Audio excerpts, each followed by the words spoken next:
السلام عليكم ورحمة الله تعالى وبركاته. رجعنا لكم في الحلقة الثالثة من سلسلة الفيفر كارد. نعم، وصلنا الحلقة الثالثة. يعطيكم العافية على المتابعة واللايكات والدعم، وشكرا لكم جميعا. واشكر اخوي قارب على الترجمة، ترجم لنا الحزمة الثانية والان الحزمة الثالثة، فيعطيك العافية اخوي قارب، شكرا جزيلا لك. والان تذكير قبل ما نبدأ الحلقة، نبدأ تعريفية عن فيفر كارد. نتكلم عن الشخصيات.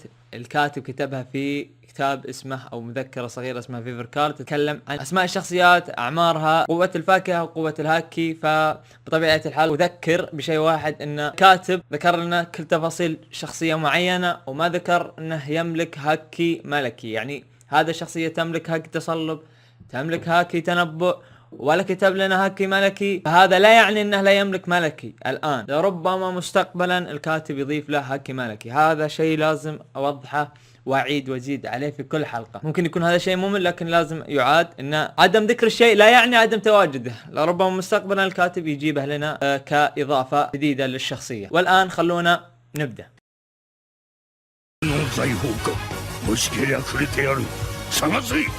この世のすべてをそこに置いてきた。人々はロマンを追い求める。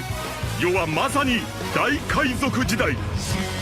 عندنا اول شخصية سموكر الكابتن سموكر، قائد في البحرية، يلقب بالكلب البري. طبعا يقاتل بشرف ويحب انه يساعد الاخرين ويدافع عنهم، وانه ضد نظام التشوبوكاي اللي من حكومة العالم. يكره التشوبوكاي. هو فيجيتورا عندهم نفس المنظور، ان التشوبوكاي هذولي مفسدين، انهم قراصنة والان تحت حماية حكومة العالم، لكن انهم يفعلون امور يعني مثل احتلال او ضرب مدنيين او قتل لاهداف شخصية. فسموكر يكره هذا الشيء لانهم لا يمثلون العداله. هذا اول شخصيه عندنا اللي هو سموكر. طبعا الطول 209 سنتيمتر والعمر 34 قبل السنتين و36 بعد السنتين. الشخصية اللي بعدها شخصية في طاقم مارشال دي تيتش. الشخصية هذه فاسكت شوت. مين فاسكت شوت؟ هو اللي دائما يخمر ويمسك له مشروب ودائما يسكر فيه. هو اللي كان في الامبل دون في المستوى السادس واخرجه تيتش وانضم معه بعدها، فهو القائد الثامن في اسطول تيتش. طبعا كان معروف في الامبل داون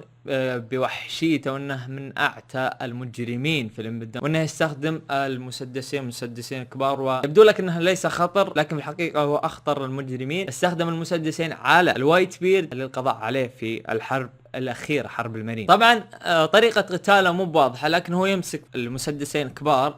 لربما هذه طريقة قتال على طول. طبعا نتكلم عن الطول، طوله 573 والعمر 36 قبل السنتين و38 بعد السنتين. يا هذا الشخصية الثانية عندنا من طاقم تيتش اللي هو فاسكت شوت.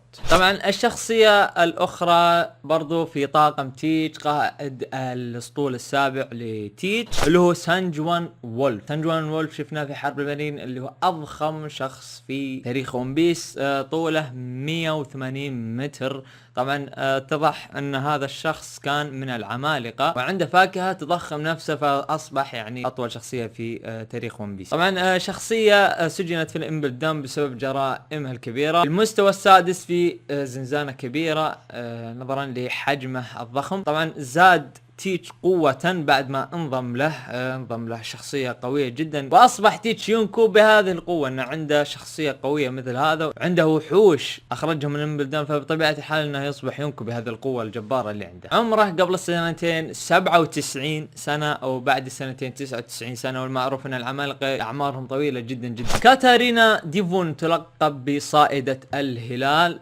ليش صائدة الهلال؟ لانها دائما ما تقضي على النساء. طبعا ذكر ان كاتارينا ديفون قائدة في الاسطول السادس من قراصنة تيتش، وسجنت لانها تقتل النساء وتقطع رؤوسهم، وتعتبر هذه هواية انها تقتل النساء. طبعا ذكر انها طويلة جدا واطول من الادميرالات، فطولها 361 والعمر قبل السنتين 34 سنة وبعد السنتين 36 سنة.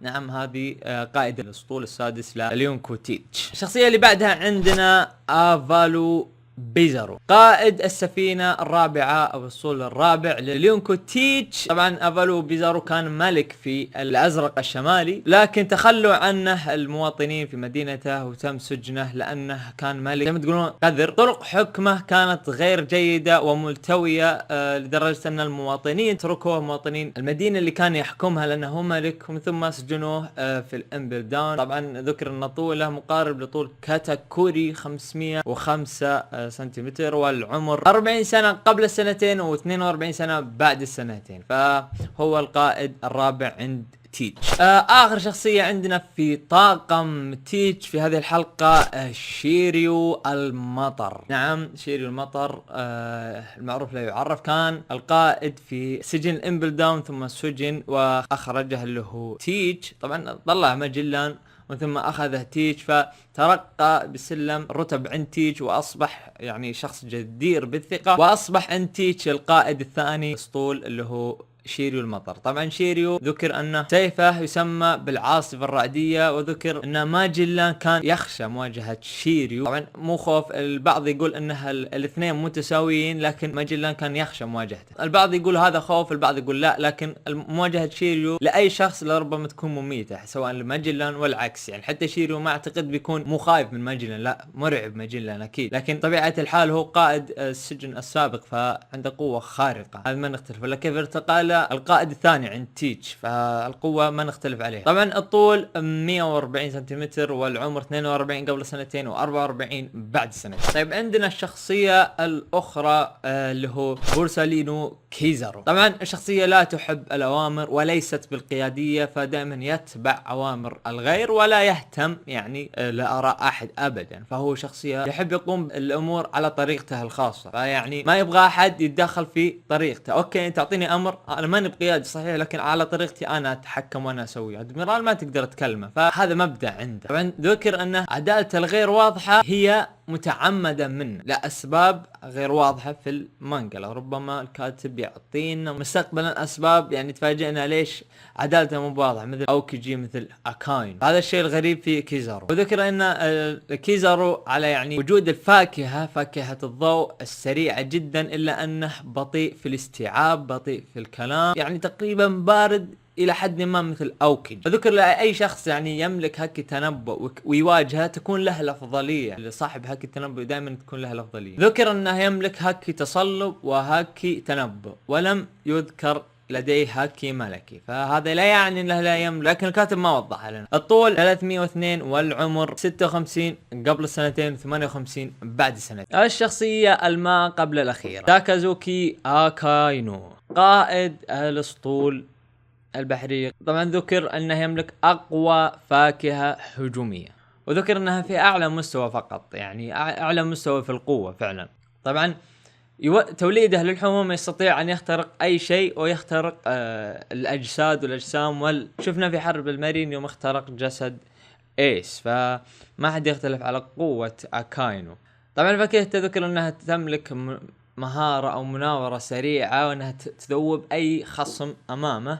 فاكهته تجعله انه يغير شكله وتجعله يطير لمدة يمكن ثواني معدودة، لانه يقدر يحلق في السماء لمدة ثواني معدودة بواسطة الحمم. ذكر ان اكاينو مستعد لقتل الحليف والعدو والمدنيين لاجل تحقيقه للعدالة التي يراها هو الصحيحة. عدالته لا يعني ما عنده واحد اثنين، عدالته اللي بيوقف قدامي راح اقتله، هذه عدالتي. ذكر ان في بعض من المارين يعارض هذه العدالة، لكن ما يقدرون يسوون شيء لان يتملكهم الخوف. فعلا هم خايفين من اكاينو، لان الرجل يقتل الحليف ما عنده مشكلة. شفنا في حرب القمة يوم كان ابي يقتل كوبي ومن ثم دخل شانكس وقفه. طبعا ذكر ان اكاينو يعرف كيزارو من قبل 32 سنة، من زمان جدا جدا، واضح انه يعني كانوا من البداية تدربين في المارين ومن ثم صعدوا الى الرتب العسكرية، وصار هذا ادميرال وهذا قائد اسطول، فنعم هم اصدقاء من 32 سنة. الطول كان 303 سنتيمتر، والعمر 53 قبل السنتين و55 بعد السنتين. الشخصية الأخيرة عندنا مونكي دي دراغون. في الأصل دراغون ذكر أنه من مملكة جوا، وأعتقد هي المملكة اللي كان فيها سابو. في مرحلة ما من عمره فهم حقيقة العالم، وكان واجب عليه أنه يغير هذا العالم وأنه يؤسس ويكون الجيش الثوري. أسس الجيش الثوري من قبل 19 إلى 24 سنة ما بين ولادة لوفي وموت روجر. يقدر الإخلاص والانضباط في جنوده أكثر من أي شيء آخر. هدفه الأساسي هو السلام وليس الحروب، لأن هذا شيء يعني ممتع بالنسبة له، بل يطمح للسلام يعني الأبدي على قولتهم. ما يبغى يكون حروب على شيء بدون فائدة. يعني مثل ما شاف سابو كان طفل وكان منبوذ، كان من أسرة حاكمة، فراح راح يحتويه. ما كان يبغى يبحث عن حروب ويبغى يقتل ناس مثل القراصنة، لا، يبغى يعدل العالم ويصلح العالم. بطاقته توضح أنه يملك ماضي غير واضح، وذكر حتى لو اتضح هذا الماضي لأتباعه، مهما كان الماضي حتى لو كان سيء أو طيب، أتباعه راح يكملون بطريقتهم في اتباعه، صنع السلام وإسقاط حكومة العالم، حكومة الظالمة. عندنا آخر شيء اسم السفينة، سفينته اسمه الفينتو غارما. هي أحد السفن الثورة الكوبية سابقا، وده مقتبس، هذا اقتباس من أحد السفن القديمة اللي هي فينتو غراما. الطول 256 والعمر 53 قبل السنتين و55 بعد السنتين. تقريبا خلصنا الحلقة الثالثة من سلسلة الفيفر كارد. حاولت اني ما اطول فيها، عندنا شخصيات كثيرة ما شاء الله، وراح نستمر للرابعة والخامسة والسادسة بإذن الله. اتمنى دعمكم لهذه الحلقة، بالحلقات الجاية ان شاء الله ما راح تتأخر، بتكون اسبوعية الى اسبوعين. في النهاية اتمنى الحلقة نالت اعجابكم، وقولوا معي سبحانك اللهم وبحمدك، اشهد ان لا اله الا انت، استغفرك واتوب اليك. لا تنسون الاشتراك في القناة، ضغط زر الاعجاب والشير، ونشوفكم على خير.